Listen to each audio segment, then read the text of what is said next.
और इस बीच एक बड़ी खबर आ रही है, राहुल गांधी पर सुप्रीम कोर्ट में सुनवाई जारी। राहुल के खिलाफ पर्याप्त साक्ष्य है, शिकायतकर्ता का कहना है। सरनेम टिप्पणी पूरे समुदाय पर, शिकायतकर्ता की ओर से कहा गया राहुल की याचिका खारिज हो। इलेक्शन कमीशन के ऑफिसर ने भाषण रिकॉर्ड किया है।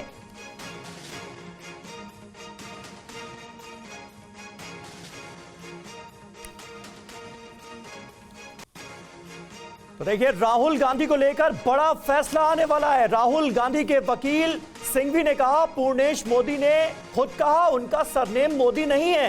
राहुल का इशारा पूरे समुदाय के लिए नहीं था। न्यूज़पेपर कटिंग के आधार पर यह शिकायत की गई और पूर्णेश मोदी के पास यह न्यूज़पेपर की कटिंग व्हाट्सएप के जरिए पहुंची थी। इस तरह की बातें रखी गई हैं अभिषेक मनु सिंघवी की तरफ से, जो राहुल गांधी का पक्ष रख रहे हैं सुप्रीम कोर्ट ने। और उसमें यह बताया गया है कि शिकायतकर्ता ने अपना सरनेम मोदी रखा शिकायत से पहले। और देखिए, इस मामले पर यह बड़ी खबर, और आपको बता दें कितने नेताओं को अपने भाषण याद हैं। ये कोर्ट की तरफ से कहा गया अधिकतम सजा से सांसदी चली गई। ट्रायल कोर्ट के फैसले से सदस्यता खत्म हुई है। ये जज की तरफ से ये जो टिप्पणी है वो सामने रखी गई।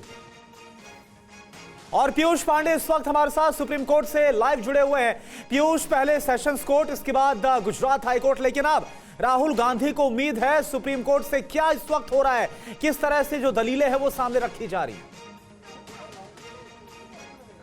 जी करुणा, देखिए बिल्कुल राहुल गांधी के वकील अपना आर्गुमेंट पूरा कर चुके हैं और उसके बाद अब पूर्णेश मोदी के वकील महेश जेठमलानी जब आर्गुमेंट कर रहे हैं तो कोर्ट ने उनसे सवाल किया कि आखिर निचली अदालत की ओर से 2 साल की जो अधिकतम सजा थी वो क्यों दी गई, क्योंकि राहुल गांधी एक सांसद भी थे और जब उनको पूरी सजा मिलती है तो ऐसे में जो संसद सदस्यता है वो जाती है। ऐसे में जो कॉन्स्टिट्यूएंसी है उसका अधिकार प्रभावित होता है, क्योंकि एक सांसद को जब संसद चलती है तो वहां पर रिप्रेजेंटेशन देना उसका जरूरी होता है। तो ऐसी स्थिति में निचली अदालत की ओर से अधिकतम सजा क्यों दी गई, ये नहीं। अच्छा पीयूष, एक बात बताइए, जिस बात का जिक्र हो रहा है, खबर ये सामने आ रही है कि जस्टिस गवई ने कहा कि सिर्फ एक व्यक्ति का अधिकार प्रभावित नहीं हो रहा है बल्कि एक मतदाता का अधिकार प्रभावित हो रहा है। ट्रायल जज ने अधिकतम सजा दी है, उन्हें इसका कारण बताना चाहिए था, तो क्या कारण साफ नहीं था?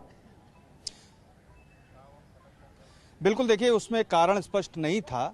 कारण स्पष्ट होने का सेंस ये है कि जब संसद सदस्यता जा रही है किसी की और जो वहां पर मतदाता हैं उनका अधिकार प्रभावित हो रहा है, तो उसको लेकर के सुप्रीम कोर्ट ने सवाल किया है कि निचली अदालत को ये कारण भी स्पष्ट करना चाहिए था कि अधिकतम सजा क्यों दी जा रही है सिर्फ एक बयान के बेसिस पर, और ये कह देने के आधार पर कि उनको सोच समझकर बयान देना चाहिए क्योंकि वो एक राजनेता हैं। इस स्थिति से जो मतदाता हैं उनका अधिकार प्रभावित हो रहा है, तो ऐसे में जो मतदाता का अधिकार प्रभावित हो रहा है उसको लेकर के भी जो फैसला था उसमें स्पष्टीकरण होना चाहिए था। ये सुप्रीम कोर्ट की ओर से कहा गया है। जस्टिस ठीक है, तो जो कुछ जानकारियां अभी तक सामने आ रही हैं सुप्रीम कोर्ट का इस पूरे मसले पर रुख क्या है, ये बहुत हद तक साफ होता है। पीयूष बने रहिएगा। एक और जानकारी आ रही है कि सुप्रीम कोर्ट ने हाईकोर्ट के फैसले पर भी टिप्पणी की है और कहा है कि हाईकोर्ट का फैसला दिलचस्प है। इसमें बताया गया है कि एक सांसद को कैसे बर्ताव करना चाहिए, ये कहा गया है और ये जज साहब की बहुत महत्वपूर्ण टिप्पणी सामने आई है। पीयूष, बहुत बहुत शुक्रिया।